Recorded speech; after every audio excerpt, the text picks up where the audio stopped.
नमस्कार, मैं दीपक शर्मा, मेरे यूट्यूब मंच पर आपका स्वागत। दोस्तों, बिहार में नई सरकार तो बन गई, लेकिन सच्चाई यह है कि नीतीश कुमार और अमित शाह के बीच, यानी एनडीए के जो दो बड़े पिलर्स हैं, इन दोनों के बीच रिश्ते अभी तक ठीक नहीं है। आप कह सकते हैं कि दोनों को एक दूसरे पर भरोसा नहीं है, पॉलिटिकल कॉन्फिडेंस नहीं है। और शायद इसीलिए नीतीश कुमार ने रातों रात एक बड़ा ऑपरेशन शुरू कर दिया है, जिसके तहत वो जेडीयू की सीटें बढ़ाना चाहते हैं। अब अगर साफ तौर पर कहूं तो नीतीश कुमार हर हालत में बीजेपी से आगे निकलना चाहते हैं, बीजेपी से बड़ी पार्टी बनना चाहते हैं। जैसे मिसाल के तौर पर अभी जो गिनती है विधानसभा की, उसमें बीजेपी के 89 एमएलएज हैं, विधायक हैं, और जेडीयू के 85 है, 85 है। अब नीतीश कुमार ने जो टारगेट सेट किया है वो 90+, यानी 90 से ज्यादा विधायक जेडीयू में नीतीश कुमार चाहते हैं। अब इसके पीछे नीतीश कुमार का क्या मकसद है, ऑब्जेक्टिव क्या है, ये तो मैं आगे आपको एक्सप्लेन करने जा ही रहा हूं। लेकिन ये जो खेल है, ये नीतीश कुमार ने कल शपथ ग्रहण समारोह से पहले ही शुरू कर दिया था। अब मैं चाहूंगा कि आप कल शपथ ग्रहण की एक तस्वीर देखिए। ये तस्वीर हर जगह वायरल है। ये जो लड़का युवा आपको दिख रहा है, इसका नाम दीपक प्रकाश है। ये उपेंद्र कुशवाहा, जिनकी पार्टी आरएलएम है, उनके ये बेटे हैं दीपक प्रकाश। दीपक प्रकाश ने ना चुनाव लड़ा, दीपक प्रकाश ना विधायक हैं, ना एमएलए हैं, ना ही वो एमएलसी हैं। उनको सीधे डायरेक्ट शपथ दिला दी गई और कैबिनेट मिनिस्टर बना दिए गए। पूरा देश चौंक गया और उपेंद्र कुशवाहा की भी किरकिरी हो रही है कि बेटे को अगर सियासत में लाना ही था, मंत्री बनाना था, तो भाई चुनाव तो लड़ा देते कम से कम। बिना चुनाव लड़ाए बेटे को सीधा ऑफर दे दिया। दरअसल इस खेल के पीछे ही नीतीश का खेल छुपा है। अब नीतीश कुमार को ऐसा लगता है कि ये जो आरएलएम पार्टी, उपेंद्र कुशवाहा की जो पार्टी है, उनके शिष्य की पार्टी, जिसमें 4 विधायक हैं, सूनर और लेटर, आज नहीं तो कल, ये चारों के चारों विधायक बीजेपी तोड़ ही लेगी, कोई ना कोई बार्गेन करके। इसलिए नीतीश कुमार उपेंद्र कुशवाहा को वापस जेडीयू में लाना चाहते हैं। उपेंद्र कुशवाहा पहले भी जेडीयू में थे, कई बार घर वापसी कर चुके हैं। इस बार नीतीश कुमार चाहते हैं कि उपेंद्र कुशवाहा की पार्टी आरएलएम जेडीयू में मर्ज हो जाए। और इसीलिए ये जो गोल्डन ऑफर दिया नीतीश कुमार ने कि आप अपने बेटे को शपथ दिलाइए, उसके बाद मार्च में जब विधान परिषद का चुनाव होगा, हम उसको एमएलसी बना देंगे और आपको भी हम राज्यसभा का सांसद फिर से बनाएंगे, जेडीयू आपको बनाएगी। अब इसके पीछे जो पॉलिटिकल ऑब्जेक्टिव है वो ये है कि ये जो 4 विधायक आप देख रहे हैं, 4 विधायक, ये 4 विधायक जब जेडीयू के खाते में जुड़ेंगे तो जेडीयू एकदम से बीजेपी के बराबर आ जाएगी, यानी बीजेपी भी 89, जेडीयू भी 89। अब जो नीतीश कुमार की अपनी कैबिनेट है, अपने जो वफादार हैं, उनकी नज़र कुछ और छोटी पार्टियों में भी है। जैसे मिसाल से गुप्ता जी की ये पार्टी आईआईपी, गुप्ता जी खुद उसके विधायक हैं, 1 सीट आप कह सकते हैं। इसी तरह से बीएसपी, उसकी भी लॉटरी लगी है, 1 विधायक उसके पास भी है। और ये जो विधायक है बहुजन समाज पार्टी का, ये कहीं ना कहीं जेडीयू कैंप के संपर्क में। तो छोटी छोटी पार्टियों को कहीं ना कहीं अपनी तरफ लाना चाहते हैं नीतीश कुमार। और नीतीश कुमार जब भी कोई राजनीतिक गेम खेलते हैं, उनका स्ट्राइक रेट अमित शाह से बेहतर ही माना गया है। अब सवाल यह उठता है कि नीतीश कुमार ऐसा कर क्यों रहे हैं? क्या नीतीश कुमार को ऐसा लगता है कि 5-6 महीने बाद या 8-9 महीने बाद या साल भर बाद अमित शाह पटना में अपने पत्ते खोलेंगे और निशाने पर और कोई नहीं, सबसे पहले नीतीश कुमार की कुर्सी ही होगी? क्योंकि अल्टीमेटली अमित शाह का जो प्लान है बहुत सीधा है। वो चाहते हैं कि 20 साल के बाद जब बीजेपी नंबर 1 पार्टी है, तो बीजेपी का मुख्यमंत्री पटना में होना चाहिए, ऑन ऑल कॉस्ट, हर कीमत पर। अमित शाह चाहते हैं कि टोटल कंट्रोल बिहार का बीजेपी के हाथ में हो, उनके हाथ में। और इसी को लेकर नीतीश कुमार कहीं ना कहीं फूंक फूंक कर कदम आगे बढ़ा रहे हैं। अब दोस्तों, सवाल यह भी है कि क्या नीतीश कुमार वाकई अपना टारगेट अचीव कर पाएंगे इस डबल इंजन की सरकार में? अमित शाह की निगरानी में क्या वो छोटी मोटी पार्टियों को या अपने ही पुराने साथियों को वापस अपनी पार्टी में ला पाएंगे? और इससे हासिल उन्हें क्या होगा 90+ पहुंचने पर, बीजेपी से आगे निकलने पर? और सवाल यह भी है कि किस तरह से उन्होंने उपेंद्र कुशवाहा को कन्विंस किया, ऑफर किया दिया, और उनके निशाने पर अब और कौन कौन से विधायक हैं। मामला तो इतना आसान नहीं है, मामला अभी भी बहुत कॉम्प्लेक्स है और ये जो ऑपरेशन है जाहिर तौर पर पटना में इसकी दबी जुबान पर चर्चा तो है, लेकिन डिटेल किसी के पास नहीं, डिटेल किसी के पास नहीं। इसलिए मैंने आज अभिषेक कुमार को एक बार फिर से न्योता दिया। नीतीश कुमार के जो खास लोग हैं, जो उनके साथ उनके रेसिडेंस पर भी रहते हैं, उनकी मीटिंग में भी शामिल होते हैं, उनके संपर्क में अभिषेक कुमार हैं। अभिषेक कुमार को सुनिए, नीतीश कुमार के जो प्लान हैं और साफ होगा। अभिषेक, ये कहा जा रहा था दीपक प्रकाश जो उपेंद्र कुशवाहा के लड़के हैं, जो ना विधायक हैं, ना ही वो एमएलसी हैं, ना एमएलए हैं, फिर भी उनको एक ऐसा गोल्डन ऑफर दिया गया कि बिना चुनाव लड़े सीधे कैबिनेट मिनिस्टर नीतीश कुमार सरकार ने बना दिया।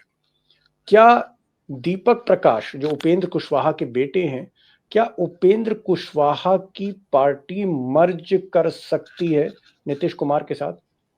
ऐसा है, आपको दिख रहा है? इस तरह की कोई खबरें आ रही हैं? मर्ज करके नीतीश कुमार अपनी ताकत मजबूत करना चाहते हैं, अपनी संख्या मजबूत करना चाहते हैं।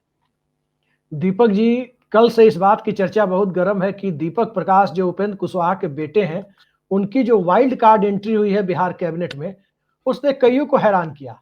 मैंने भी अपने अपने सोर्सेज से पता करने की कोशिश की। कई लोग कह रहे थे कि उपेंद्र कुशवाहा ने बनाया है उन्हें ताकि एक एमएलसी का पद भी पार्टी को मिल जाए, लेकिन अब जो जानकारी आ रही है वो जानकारी दरअसल ये है कि ये प्लांट पूरी तरह, ये पूरा प्लॉट नीतीश कुमार ने तैयार किया। ओह, नीतीश कुमार दीपक प्रकाश को बहुत मानते हैं और नीतीश कुमार ने उपेंद्र कुशवाहा को सलाह दी कि अब आपकी और हमारी राजनीति कितने दिनों की है, 60-65 साल से ऊपर के हैं दोनों, तो वो राजनीति अब कितने दिनों की है, तो अब राजनीति में नए लोगों को आना चाहिए। और नए लोगों को लाने के लिए उन्होंने ही कहा कि दीपक प्रकाश को मंत्री बनाइए, एक एमएलसी का पद भी मिलेगा, उपेंद्र कुशवाहा की राज्यसभा की सीट भी खाली हो रही है, और बदले में क्या मिलेगा ये चर्चा ज्यादा मजेदार है। दरअसल अभी जो तत्काल नीतीश कुमार की प्रायोरिटी बताई जा रही है वो ये है कि 85 से 85 to 95 का टारगेट कैसे हासिल किया जाए विद इन 3 मंथ। ये टारगेट बताया जा रहा है कि 3 महीनों के भीतर 85 से 95 के आंकड़े को छूना है। और उसकी ये शुरुआत है उपेंद्र कुशवाहा की पार्टी। देखिए, उपेंद्र कुशवाहा की पार्टी तो मूल रूप से जनता दल यूनाइटेड से निकली है। वो 3 बार निकले और 2 बार अब पार्टी में शामिल हुए, अब तीसरी बार भी शामिल हो सकते हैं।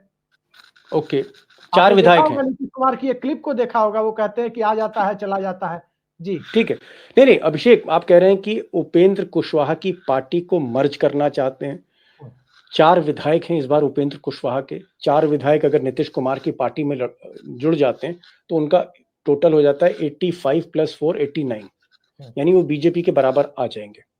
और क्योंकि उपेंद्र कुशवाहा उन्हीं के शिष्य हैं, उन्हीं के चेले हैं, उन्हीं के खास आदमी नीतीश कुमार के, तो उनके लिए घर वापसी करना कोई बहुत बड़ी खबर मुझे चौंकाने वाली नहीं लगती।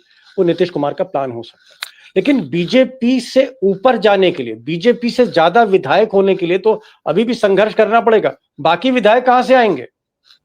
देखिए, एक विधायक इंडियन इंक्लूसिव पार्टी यानी आईपी गुप्ता के, वो खुद है।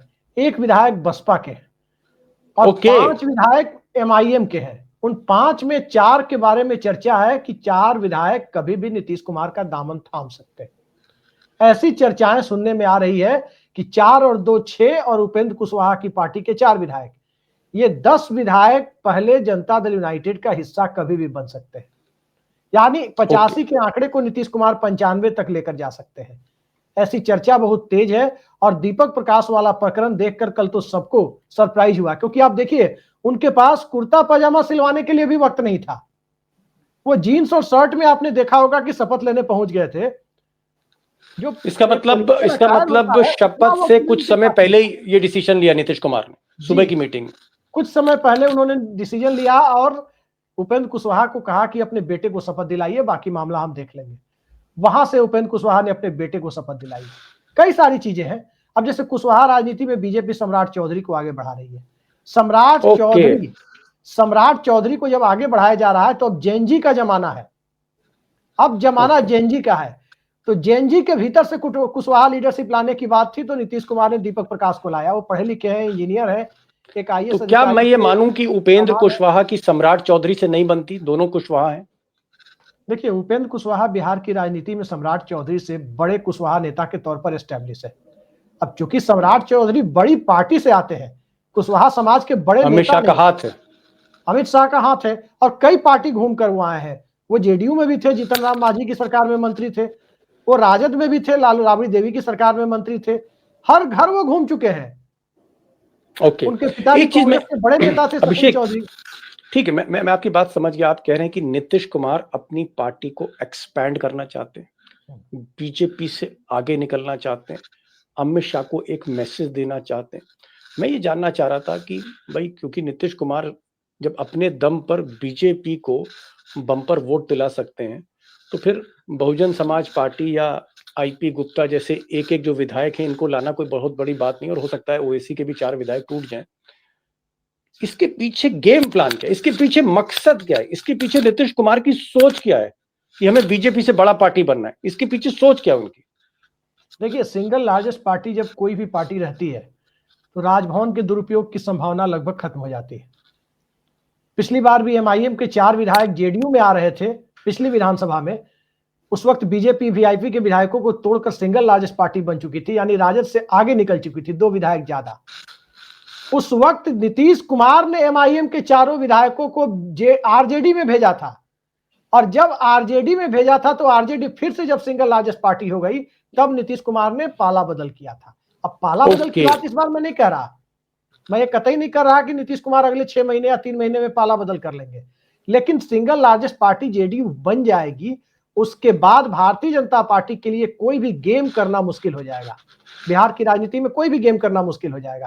अब आप देखिए, लोक जनशक्ति पार्टी को आप देखिए, लोक जनशक्ति पार्टी के 19 विधायक हैं, उनके फ्लोर लीडर बने हैं राजू तिवारी, राजन तिवारी के भाई हैं, फ्लोर लीडर हैं, उनके प्रदेश अध्यक्ष हैं।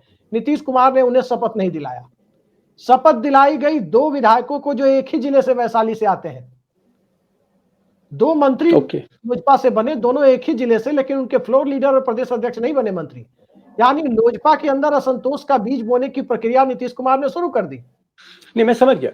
एक चीज तो मुझे समझ में आ रही है और दोस्तों को भी समझ में आ रही हो कि नीतीश कुमार कहीं ना कहीं अमित शाह से सशंकित हैं, आशंकित हैं। उनको कहीं ना कहीं ये शक है कि देर या सवेर उनकी पार्टी पर भी घात लगेगा, और ये जो छोटी छोटी पार्टियां हैं ये भी बीजेपी में जा सकती, क्योंकि एमआईएम में सारे मुस्लिम हैं, मुस्लिम जा नहीं सकते बीजेपी के साथ, तो वो भी जेडीयू में शामिल हो सकते हैं अगर इस तरह का कोई गेम प्लान बनता। मैं एक चीज जानना चाह रहा था, क्या अभी भी अमित शाह और नीतीश कुमार में कहीं ना कहीं रिश्ते नहीं सुलटे हैं? उनके बीच में अभी भी दरार है? और क्या आपको लगता है कि ये दरार और गहरी होगी जैसे जैसे समय आगे बढ़ेगा? नीतीश कुमार के कैंप से क्या खबर मिल रही है आपको अमित शाह के बारे में?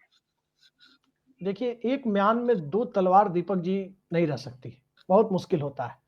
80 से 90 के बीच 2 विधायकों वाली पार्टी और दोनों एक ही गठबंधन में, ये भला संभव कैसे है? ये अपने आप में आश्चर्यजनक चीज है कि 2 पार्टियां, दोनों के विधायक करीब करीब बराबर हैं, 2-4 कम ज्यादा है, और मुख्यमंत्री पद की महत्वाकांक्षा एक की पूरी हो गई है और दूसरी पार्टी लंबे वक्त से महत्वाकांक्षा लेकर जी रही है। अब सवाल उठता है कि इन दोनों पार्टियों के बीच सामंजस्य कैसे बनेगा? सत्ता का नेतृत्व करने वाली पार्टी जब तक बड़ी नहीं बनेगी, तब तक इस पूरे मामले पर बर्फ नहीं पड़ेगी, ये बात तो तय है। चलिए, खैर एक चीज क्लियर हो रही है कि नीतीश कुमार अपनी पार्टी का विस्तार चाहते हैं। छोटी छोटी पार्टियां जो उनसे पहले से जुड़ी थी, जैसे उपेंद्र कुशवाहा की पार्टी, उसको वो मर्ज करा लेंगे जेडीयू में। जेडीयू का टारगेट है 90+, यानी अमित शाह की बीजेपी से ज्यादा बड़ी पार्टी बनना, अमित शाह को कहीं ना कहीं काउंटर करना। अमित शाह जिस तरह से एक ऑपरेशन करने की फिराक में है, 6 महीने बाद, 7 महीने बाद जेडीयू को भी तोड़ सकते हैं, जिस तरह की बातें मैं नहीं कह रहा हूं, जेडीयू के बहुत से लोग ऑफ द रिकॉर्ड कहते हैं, उससे निपटने की नीतीश कुमार ने तैयारी शुरू कर दी है। तो एक तरफ नालंदा का चाणक्य, एक तरफ गुजरात का चाणक्य, दोनों ही एक एनडीए में, देखना आगे क्या होता है। लेकिन एक चीज मैं कहना चाहता हूं कि बिहार की राजनीति आज की तारीख में सस्पेंस से भरी हुई है और रोज कोई ना कोई नई परत खुलती है, और अक्सर परतें जो है वो अभिषेक कुमार ही खोल देते हैं। अभिषेक कुमार, आप इस शो में आए, आप प्रोग्राम में आए, अंदर की खबर आपने दी, बहुत बहुत शुक्रिया। Thank you so much for joining this programme.